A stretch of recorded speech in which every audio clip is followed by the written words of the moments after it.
Dear ladies and gentlemen, welcome to the event organized by Eastern Europe Studies Center, a think tank in Vilnius, Lithuania.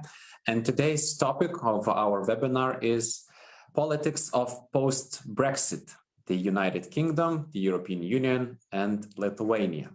And I'm honored that we have two excellent speakers who will be able to share with us insights on what's the impact or early impact of Brexit, what is the situation of Lithuanians living in the UK and British citizens living in the European countries. Have we seen disruptions in terms of border checks, in terms of people traveling? Of course, it's also due to the pandemic, but we should not forget the legal frameworks which have to be changed.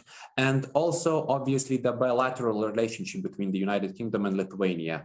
Even though Brexit happened, I think it's a priority. One of the priorities of Lithuania is to maintain close links with the United Kingdom, both on matters of security as well as in economic and other spheres. And as I mentioned, two excellent speakers will be able to share their insights today with us. First of all, I would like to introduce Deputy Minister of Foreign Affairs, Arnoldas Pranckevičius, as well as co-founder of the Council on Geostrategy in London, James Rogers.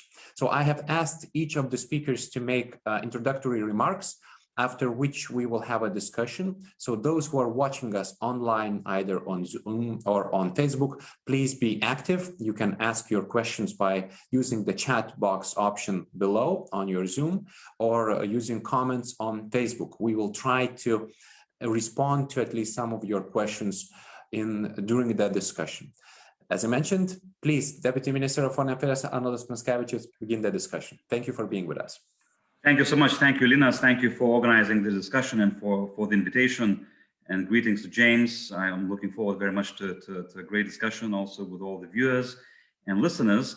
And well, indeed, you know, we are discussing the subject which was haunting us for the last 4.5 years. In many ways, probably has taken so much energy and time of both our British friends and everyone across Europe that it's difficult to find another political subject similar to Brexit, which has, you know, both fascinated and tired us as much. And in many ways, throughout this period, I was sometimes thinking that the whole process resembles certainly a Shakespearean tragedy or comedy. It depends on one's interpretation. Because at one point it looked like Hamlet with an existential question: to be or not to be, to exit or not to exit.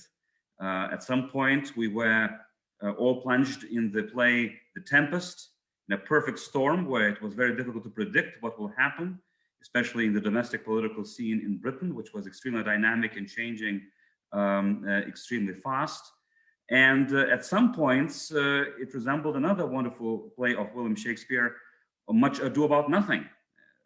At some moments, the process would stall and was difficult to see the end of it, especially with so many and repetitive prolongations of both negotiations and application of different agreements. So finally, we're here. We are here, and we're here, I think, especially here in Vilnius, with a heavy heart.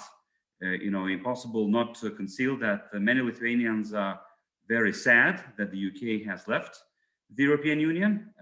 It's also worth probably reminding that according to the Eurobarometer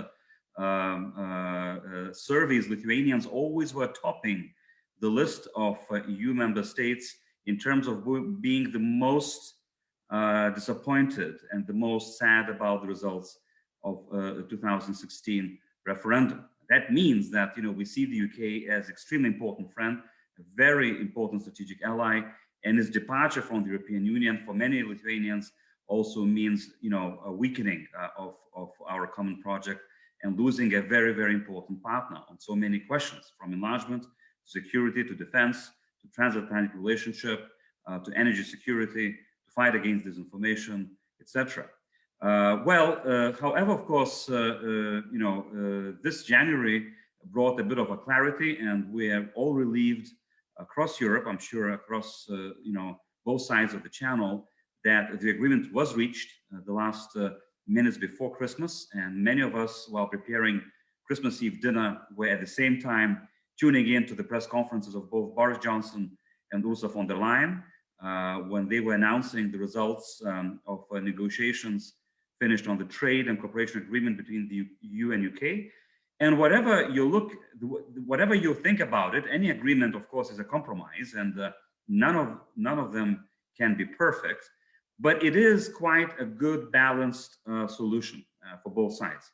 And both sides managed to defend and protect most important interests. The UK, from the outset, wanted to leave not only the European Union, but also single market, customs union, and the jurisdiction of the European Court of Justice.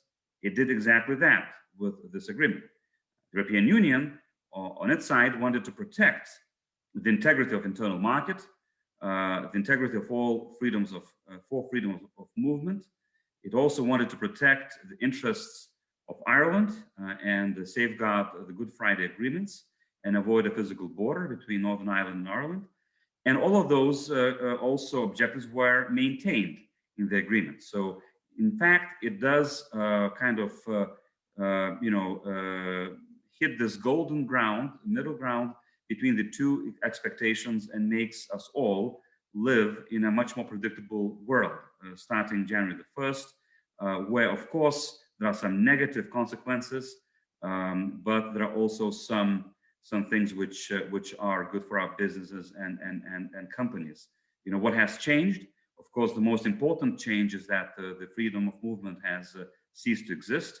The citizens on both sides will have to have visas if they live in the UK or the EU longer than 90 days.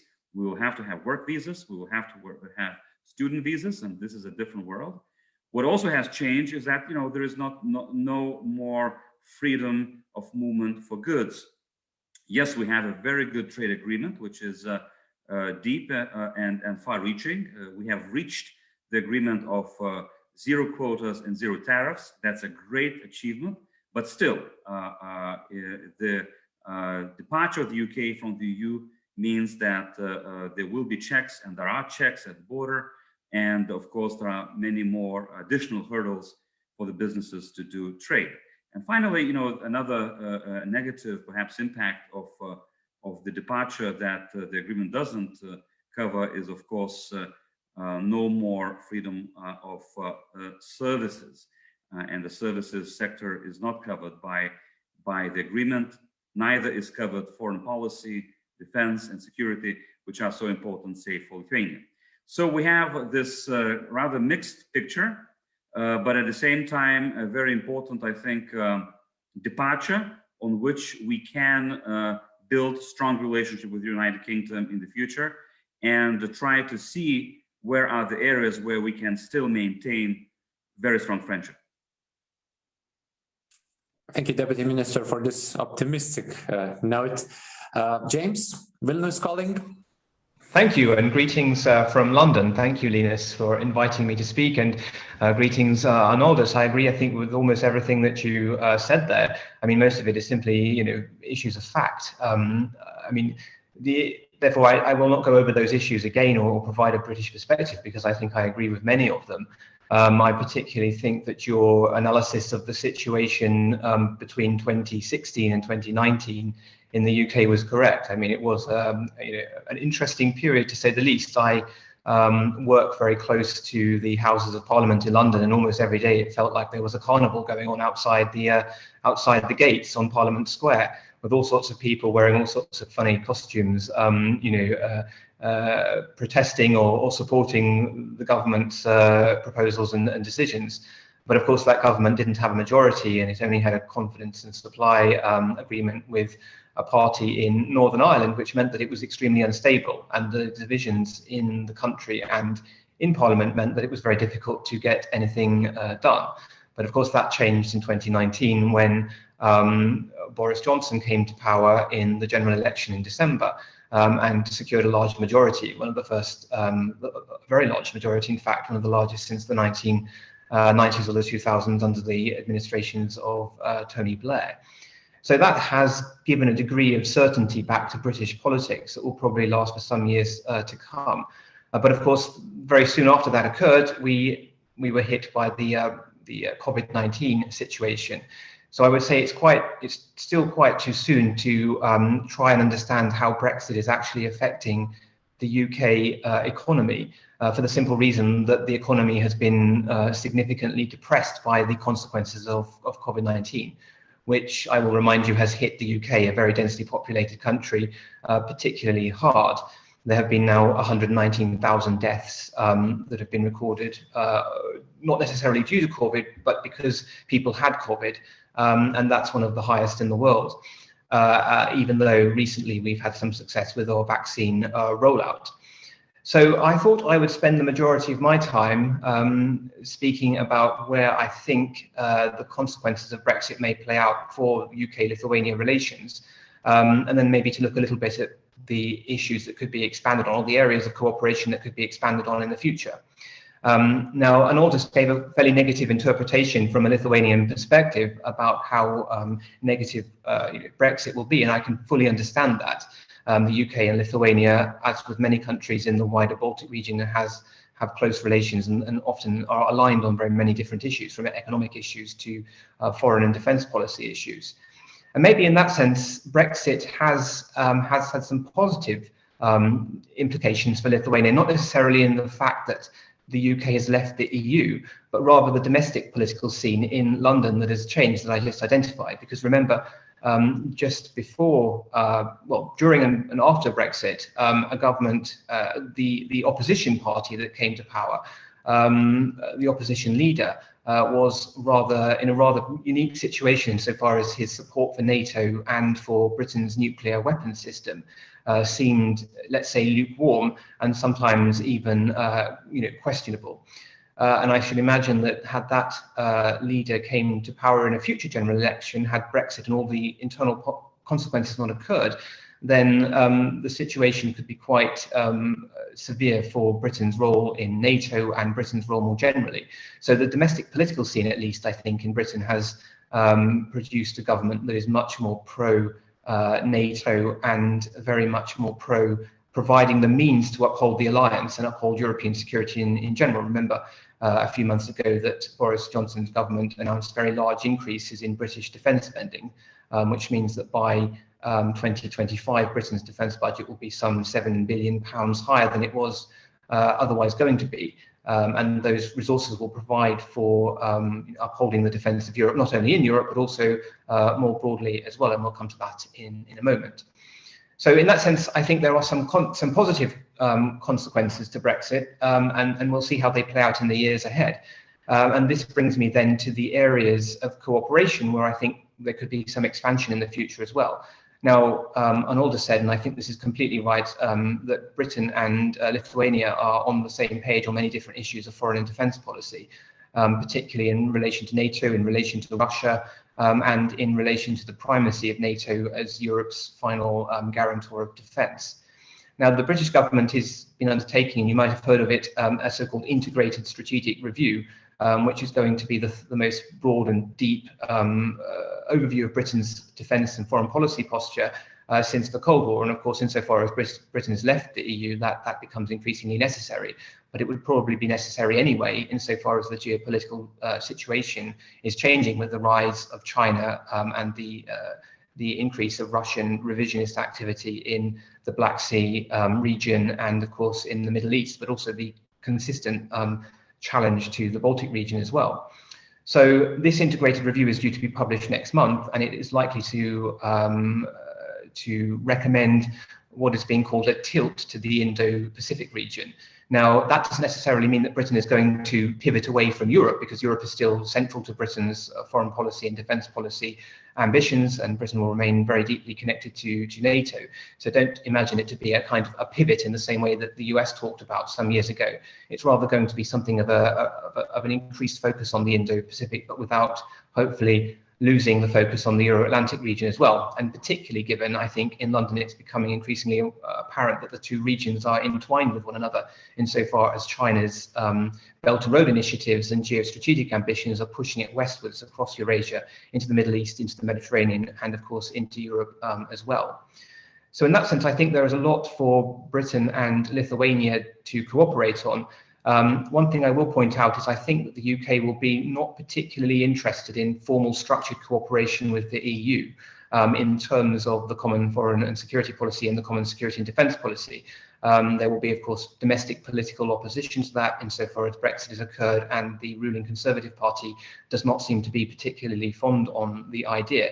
But that does not mean that there will not be cooperation with the EU and with EU member states in the years ahead, insofar as so many of them are also NATO members as well. So I think that is the first issue I will state. However, the UK has deep relationships with many different countries in Europe, including Lithuania, including the other two Baltic states, including countries like Sweden and Finland, even though they are not in NATO. And those have been manifested in recent years through Britain's contributions to the enhanced forward presence, which I would remind you are the most extensive of any country in NATO, and also in terms of the joint expeditionary force, in terms of Britain's contributions to European and Baltic security more generally, and in terms of its opposition to Russia's belligerent behavior, and also, I think, the Nord Stream gas pipeline projects. So I think in that sense we have shared interests that are very deep and pervasive, and those are, you know, the bedrock of any kind of relationship. So therefore, insofar as we have shared interests, we should also have shared cooperation.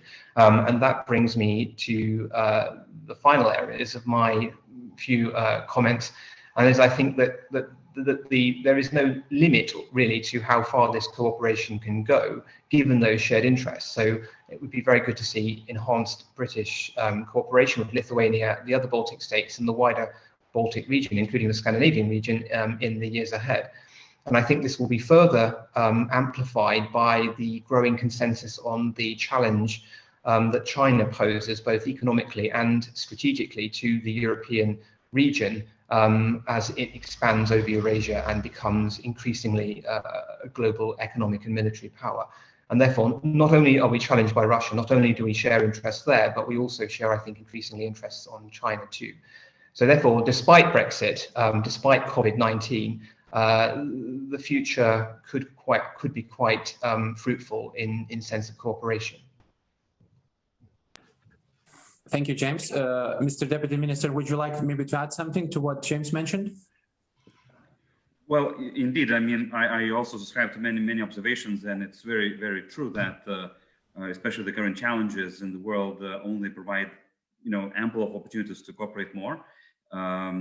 Even if, say, COVID-19 sometimes looks like a competition between countries, it shouldn't be so. It's a competition against time, and requires much deeper cooperation, not only within the EU, but also across the world and across the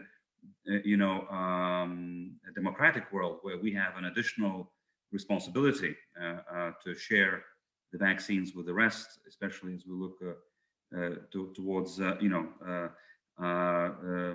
rest of the year, where we will have to help different regions, starting with the neighborhoods here in the east and the south, but also Africa, Latin America, and Asia, to make sure that we all are safe. Otherwise, we will never, get over this pandemic. And also those other areas which are very pressing, from defending democracy in human rights, whether it would be related to Navalny's case in Russia, or 6 months of continued protests in Belarus, or indeed now the situation in Myanmar or elsewhere, Hong Kong, will necessitate common action. And already, even though the UK is away, we see a lot of coordination on sanctions policy, a lot of coordination on the response to those human rights violations worldwide. And what probably James didn't mention, but also another area where I think EU and the UK, Lithuania and UK will have so much in common, is also fighting climate change, especially looking towards the COP26 meeting in Glasgow. And the UK's, I would say, pretty much identical goals to the EU's own goals in terms of climate neutrality and Green Deal. So there we have also a lot of things in common. Thank you very much.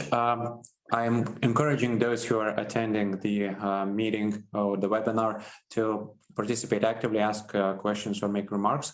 And I have one question to probably both speakers. How has the practical diplomacy changed? Because obviously, even before, there was a bilateral track in UK's Lithuanian relations, but it was also obvious that Brussels was a common meeting ground for the leaders of both countries and also of other EU member states. So how has the Brexit changed practical diplomacy and how it works, maybe from Lithuanian and again from the British perspective? Deputy Minister. Well, of course it had changed. I think it had mostly changed to the British Foreign and Commonwealth Development Office, that has in many ways reinforced the embassies in all member states, and significantly so, to maintain much closer bilateral ties, which of course also necessitates our reinforcement of diplomatic presence in London and in the UK, and we're looking into that as we speak in the MFA. The embassy in London needs much more reinforcement and help. What also has probably changed is that, in the relationship between the EU and UK, we're creating this so-called Partnership Council with a network of 19 specialized committees, Linas. It has to be complicated. And the whole structure will be in place in order to work out the details of possible future, discrepancies of the agreement, implementation of the agreement, perhaps difference of opinion or areas of conflict. So we have this new structure being built up as we speak, which will be a bit of a conflict resolution structure between the two sides, where of course also Lithuanian interests will be very much defended and promoted. And we will always, especially for big issues, rely on the EU's negotiating power, bargaining power, and legal power to defend the interests of all EU citizens. We have one question at stake at the moment, the work visas in the UK, where the 5 member states of the EU found themselves in a discriminatory kind of space, not being covered by the exemption. And now we are trying to talk directly to the UK partners, but also through the European Commission to make sure that all EU citizens are treated equally. So that's one already practical example, only 2 months into the new relationship, where we have an issue and we try to deal it both bilaterally and through the EU. Of course, what is also important in the future will be this relationship between the cooperation agreement, which we all share, and also possible bilateral agreements in the future, which are possible, which are actually available as a legal option according to the agreement. But they should be in advance notified to the European Commission. They should be, of course, in line with European law and with the Commission's guidelines. But it provides an additional avenue for the member states to deepen a relationship with the UK in specific areas which are not covered by the agreement. Thank you, James. I think I agree with everything that has been said there. I think the UK has stepped up. Well, it had already stepped up, I think, cooperation, or rather its emphasis on cooperation with the Baltic region after the Russian action in 2014 in Ukraine and across the broader Eastern European region as well. So there was already a strong foundation to build on. But of course, the UK's formal diplomatic relations with the EU have and will change as a consequence of Brexit and the events of the last few years. But I think that there has been increased diplomatic focus with all countries, particularly with the so-called E3 grouping with Germany and France. Now that has both positive and negative consequences, perhaps for countries that are not part of that formation. But the UK has also stepped up, I think, its interaction with the Visegrad group and countries with which it sees as important allies in Europe more generally. And Lithuania, I think, is very much one of those. In fact, all of the countries across the Baltic Nordic region, I think, are priorities for the UK more so than perhaps some others. And James, just to follow up, Eastern Partnership countries such as Ukraine, well, Belarus partly, at least, Georgia, Moldova, and others, what role will they play in the future of British foreign policy? Because obviously some structural frameworks have changed, but probably not the overarching interest of British foreign policy makers towards this particular region.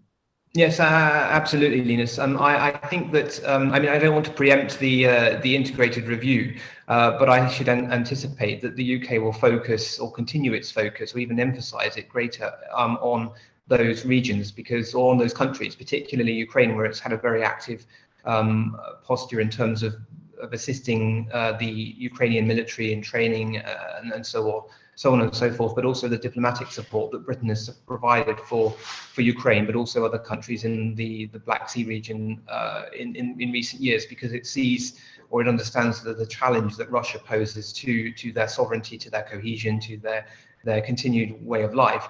And therefore, preventing the expansion of Russian power in that region is of critical importance to the UK. Not least, as I said earlier, it seeks to tilt towards the Indo-Pacific, so it has to ensure that security in the European region is as strong as can be, because the two areas are increasingly interconnected with one another. We have a question from Urate. In the referendum in 2016, majority of people in Scotland voted to remain in the European Union, and now the independence movement in Scotland seems to have been strengthened, or at least the opinion polls show that more people in Scotland think they should be an independent country than some time before. So do you have any insights on how independent Scotland could establish a successful relationship with the UK? So first of all, probably is the referendum possible, James? And maybe Arnoldas could expand, because he has a vast experience working in high-level positions in the European Union, on how the EU might perceive Scotland if it becomes an independent country. Yeah, James? Yes, okay. Well, yes, there was a referendum on Scottish independence, as you all know, in 2014, and that the result of that was not necessarily overwhelming support for remaining inside the UK, for Scotland remaining inside the UK or part of the UK, but nonetheless it was still quite significant. There was a significant lead of Remain at that point over Leave. Now, the Scottish National Party, which holds power in Scotland, there are a series of upcoming elections in Scotland, and therefore the Scottish National Party wishes to seize on that as another opportunity to have a referendum. In the UK, it's called the neverendum. It just doesn't go away, despite the fact that only a few years ago the majority of Scots said they wanted to remain. Now, some people say that the UK's subsequent decision to leave the EU will cause or encourage Scotland to leave the UK. I am myself rather sceptical of that view, insofar as the vast majority of Scotland's trade is with the rest of the UK and not with the EU. So therefore, I mean, on economic logic alone, it seems rather unlikely that will occur. That said, these things are not necessarily about economics, as we saw in 2016 in the broader Brexit debate. And emotions are running high, particularly because of the COVID situation, the Brexit situation, and the fact that the Scottish National Party has had some success in the Scottish elections. So I would say that of course it is always a possibility, but nonetheless it is not something that has occurred yet. Now, the government in London, the UK government, has said that it's not going to support a Scottish referendum on independence. And it ultimately has the final say, but it could be that pressure builds up and it's sort of forced into accepting one. But then you see there's going to be a period where there will be a referendum campaign, as we have seen in the past, both in the Scottish referendum campaign in 2014 and the Brexit referendum campaign in 2016. So, I mean, it's still all very much to play for. It's certainly not inevitable. And based on the previous referendum, I think it's quite likely that Scotland in the final instance would decide to stay, particularly given that the UK and the EU have come to establish an agreement for a future relationship, which will probably continue to be built on in the years ahead. So speaking as someone that is pro-union and wants to see the UK remain intact, I hope that it doesn't happen. But I think it is also unlikely to happen as well. Thank you, Mr. Deputy Minister. Thank you, Linas. Well, James, explained very well what's going on in the UK at the moment. Very, quite an emotional debate about it. From our point of view, and of course from the EU's point of view, we treat it as an internal UK discussion, and it's of course not for us to interfere in it. Whatever the result, the outcome, the result, or the process forward, it will be respected by the European Union, of course. EU and EU member states do maintain relations with with UK as well as with all four parts of the UK, especially in those matters which are devolved competences, such as science and education. Clearly, for instance, with Scotland, Lithuania has a very strong interest in terms of student exchange, and there are many students who are studying at some of the best universities in Scotland. And I had just a call from the Scottish Europe Minister the other week, and we just discussed that. So there are all kinds of cooperation going on different levels, which are of devolved competence and in no way interferes into the national competence of the UK. But the rest is for the UK to deal with, and the EU treaty is quite clear. We were struggling ourselves in implementing Article 50 for 4.5 years. There's one article which goes just before Article 49, which describes the conditions under which any European democratic country, sovereign country, can join the EU. And I think that article alone, can inform you what is, theoretical, hypothetical path, possibility for any sovereign nation, internationally recognized, to join the European Union. Thank you. Another question from Justinas Linkevičius, expanding on the issue of formats of cooperation for the future. So he mentions a couple of diplomatic formats such as Nordic-Baltic 8 plus UK, Baltic States plus UK, EU plus UK, obviously the bilateral track, Lithuania plus UK. And he asks which one would be considered as a preference for Lithuania, if there is a preference, or maybe a combination, most likely, of some of these could work in practice.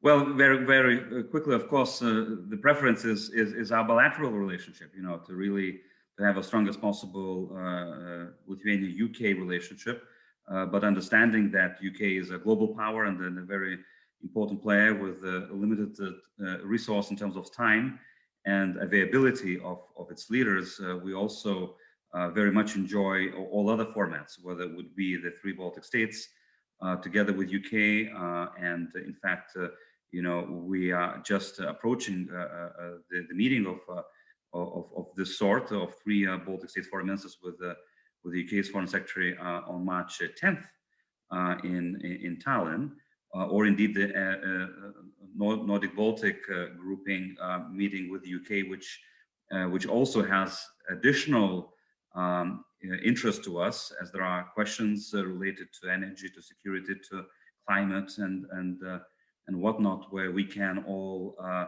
have a very meaningful conversation, and where we all are very much like-minded in this grouping. And as I said, legally speaking, of course, being the full member of the EU, it is very important for us that the EU as such maintains a strong relationship as possible, and provides this legal certainty for our citizens and for our businesses. Thank you, James. Would you like to add something to this? Sorry, you're on mute. My apologies. I was saying that I think that's not necessarily a question for me to answer, because I think it's for Lithuania to decide how that cooperation could be facilitated. I think the UK would be open to many different formats, but of course the bilateral one is very, very important, and I think that the bilateral relations will be prioritized in many senses in the years ahead, not just with Lithuania but with all European countries. Thank you. We have another question from Simonas Jusaitis. He talks on how to avoid other countries being angry at the United Kingdom for its decision to exit the European Union, because it certainly has not left Europe as such and will maintain close links with the continental European states, including different organizations representing various European countries. So how to avoid this probably emotional aspect of politics and ensure that cooperation goes smoothly, especially in the areas that you've mentioned, security, maybe sanctions on different regimes and countries, and other issues. Deputy Minister, would you like to say? Well, to answer this question, I think we have avoided already the worst, because perhaps in the beginning of the process there was a possibility of anger or retribution. It really hasn't happened to a big extent, because our approach in most of the member states, and definitely in the EU headquarters, was that we regret but we respect the decision of the British voters, and we will implement their decision, which in the end did happen. So, but like with passing of an individual in a family, so with departure of UK from the EU, we've gone through different stages of mourning. Maybe in the beginning, it was panic, then it was anger, then it was sadness, and now we're in this period of prolonged sadness with the rays of optimism, and I think really there is no risk of revenge or retribution at the moment. At the moment, really, what is most important is implementation of this agreement and making sure that our relationship starts, the new relationship, on the good ground, and the strengthening of the relationship. In all of the meetings I've seen of foreign ministers and also European leaders, and next week again, the EU-UK relationship will be discussed on Tuesday in the General Affairs Council. I haven't heard a single member state saying, we want to punish the UK or we want to weaken our relationship with the UK. It is in no one's interest. Actually, all member states want, to remain on good terms and to maintain as close a relationship as possible. James very well said, for instance, on security and defense, it was us, the EU, who wanted to have a closer relationship, right? And to have even included in the agreement a part on the closer cooperation in ESDP, CFSP, but of course it was the British side which said we're not interested, right? So it's what was one of the examples where, as James very well explained, it was politically, not convenient for the British side to, to engage in a closer cooperation on this specific, for instance, field. So I wouldn't be worried about it too much. Yeah, thank you, James. Yeah, I think that there was, or at least there has been, a lot of, I think there has been some anger directed at the UK, not necessarily now, but in the past, just after the referendum and during the sort of the difficult political situation in the UK. But I think a lot of that has subsided. I mean, I would say that there are three things that I just urge everyone to remember: that Brexit has nothing to do with Donald Trump and his brand of politics in the US. I mean, they were often just grouped together as being the same thing, but they're actually not at all.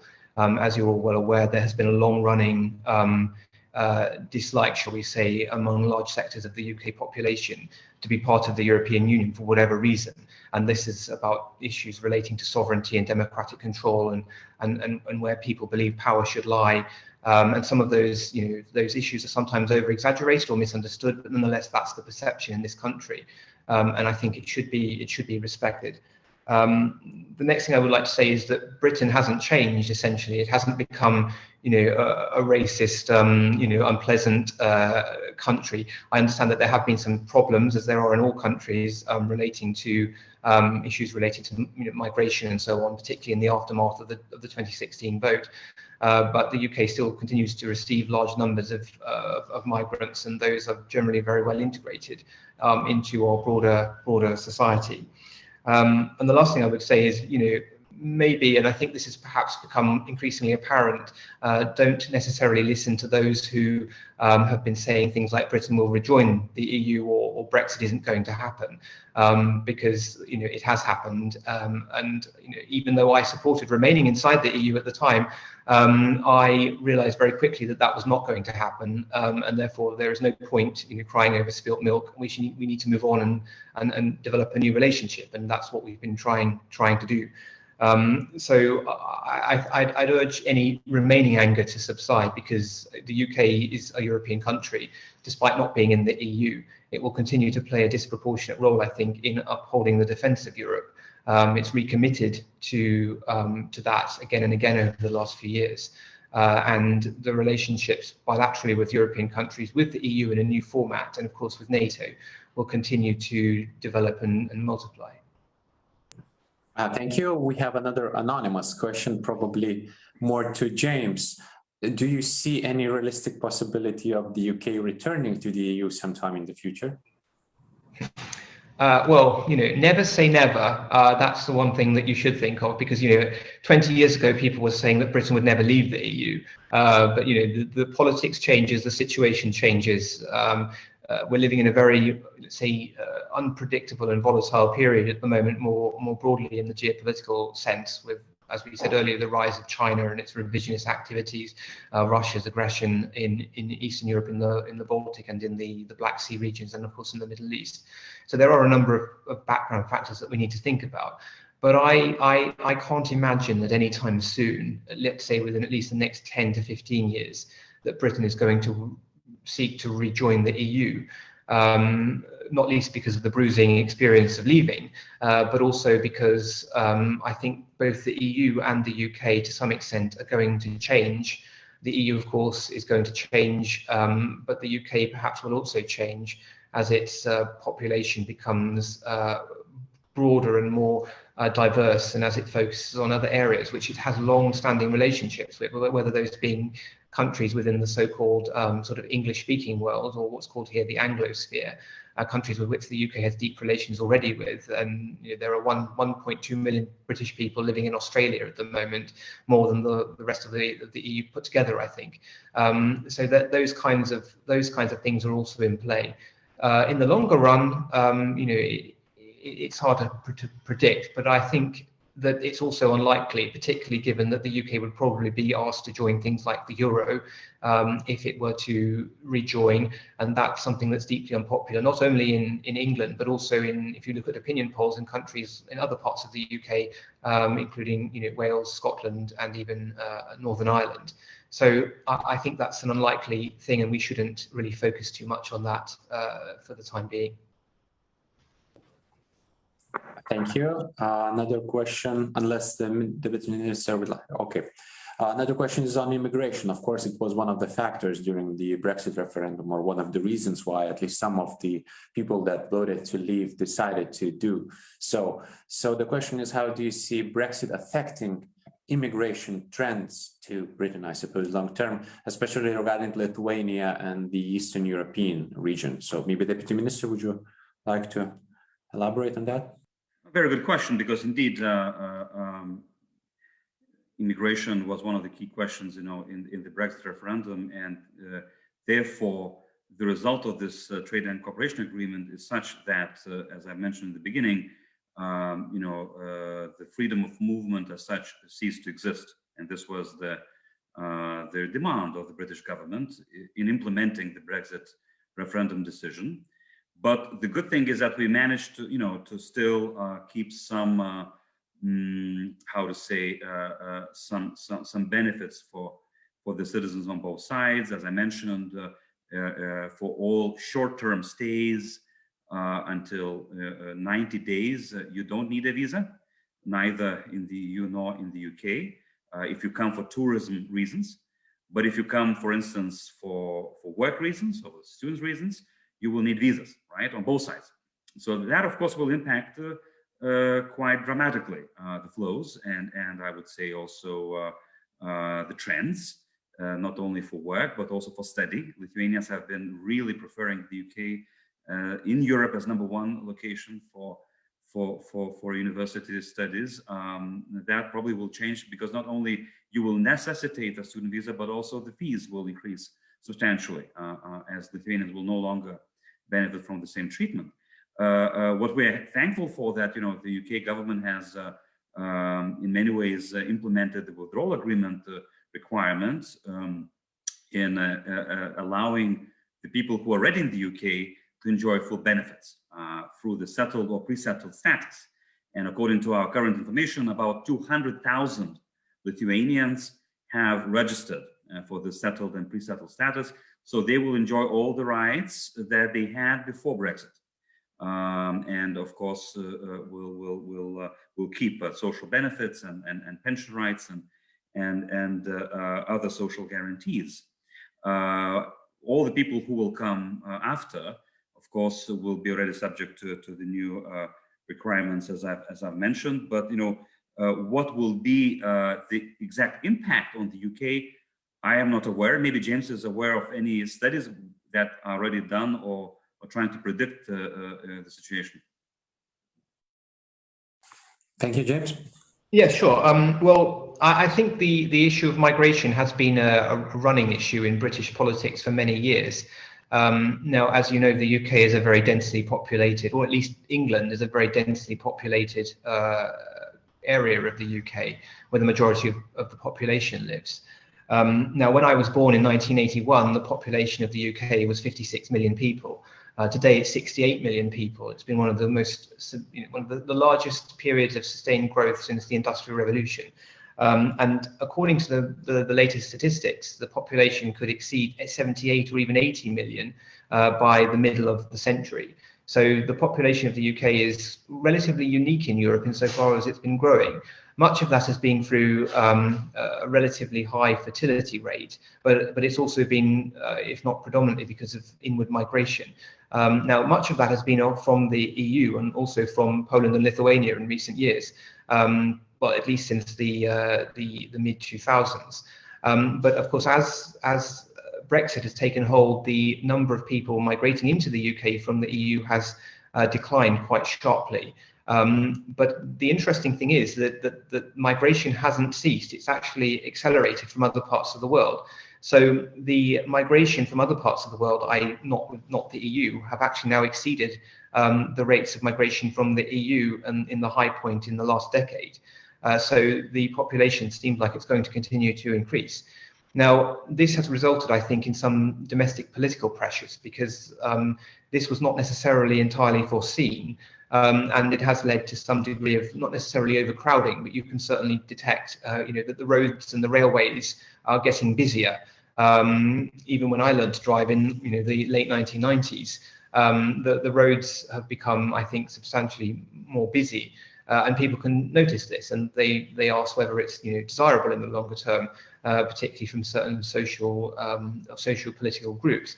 So I think this is an issue that's going to continue to run in British politics, particularly if inward migration isn't reduced, even though in the final instance, inward migration is probably a very positive thing and suggests that the economy is doing relatively well insofar as people wish to come to the UK to get jobs.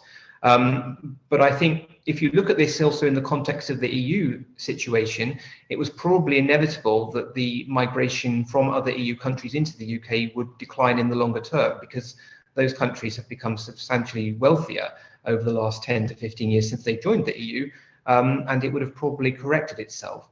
It just to no small extent, even though freedom of movement allows people to move all over the place, and I myself have been a beneficiary of that. As some of you know, I lived in Estonia for 5.5 years, so I've seen the entire Baltic region too, and I've benefited from that. Of course, that's no longer possible, and a points-based, a different type of migration system in the UK has been enacted, and it therefore becomes more difficult for me or people, other British people, to move to other parts of the EU to live and work, even though it's still possible.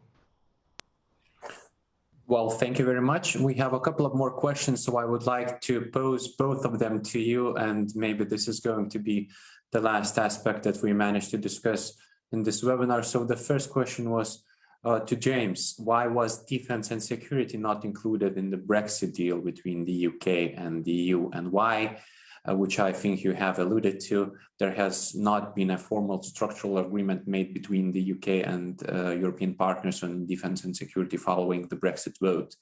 And the other question, probably more to the Deputy Minister, Lithuanian citizens, as you've mentioned, together with those from some other countries, are charged more for work visas in comparison to other citizens of EU member states.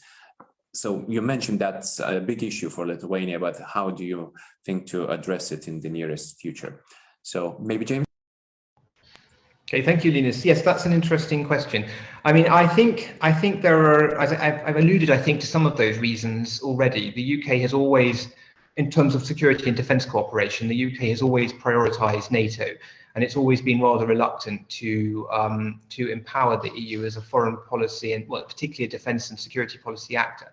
Insofar as it has seen this as being beneficial, it has normally been relatively small out-of-area operations, whether it's to arrest piracy in off the coast of Somalia, or some of the smaller operations in Africa and in the Western Balkans.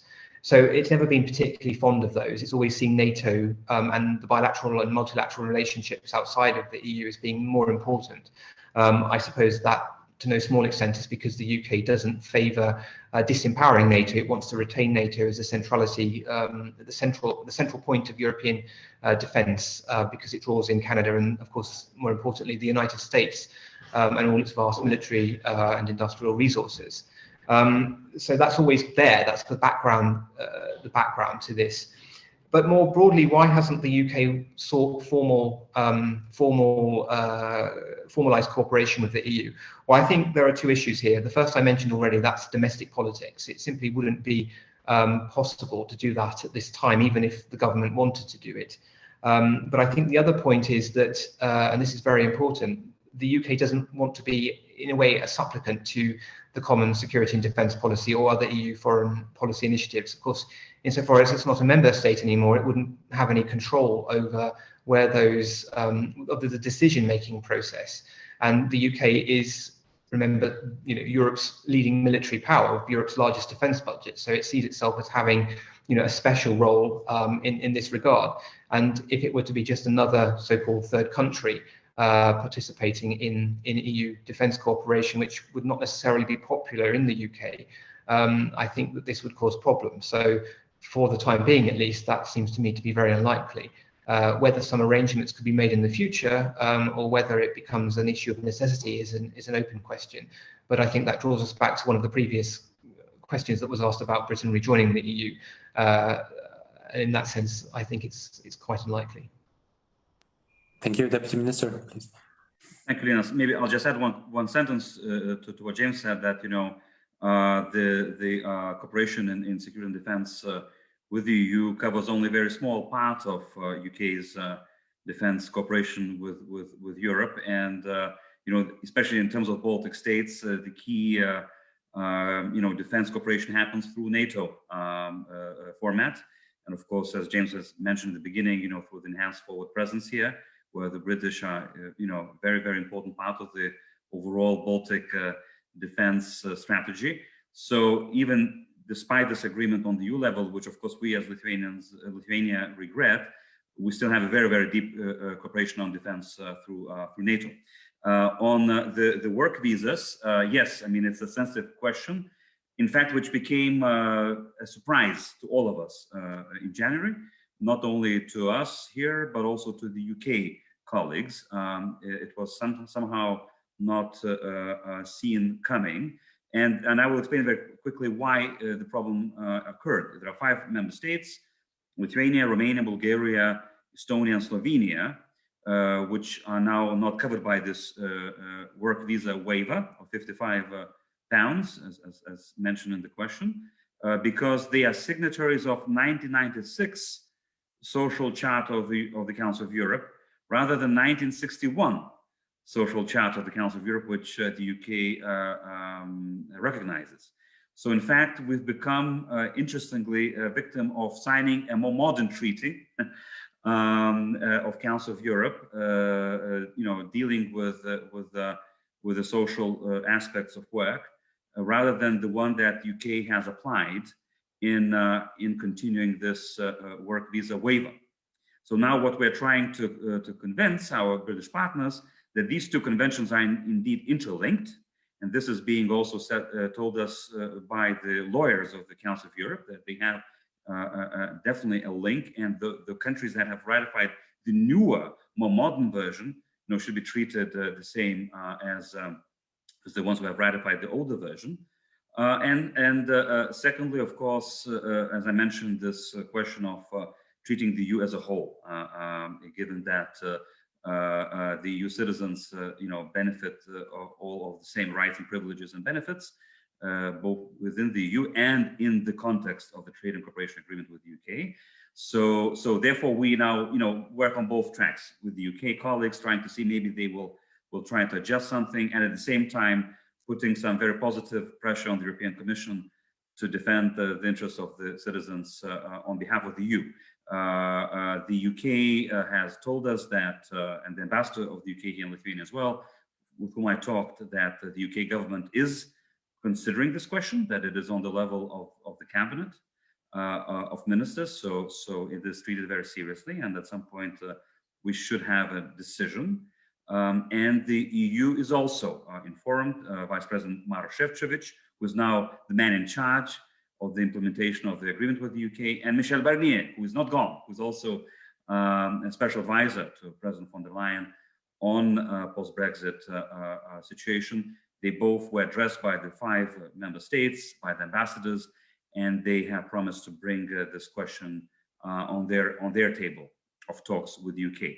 So we hope for the positive solution, because what we need is really, as I mentioned, trust-based and sound relationship in the future. Thank you. James, you wanted to jump in?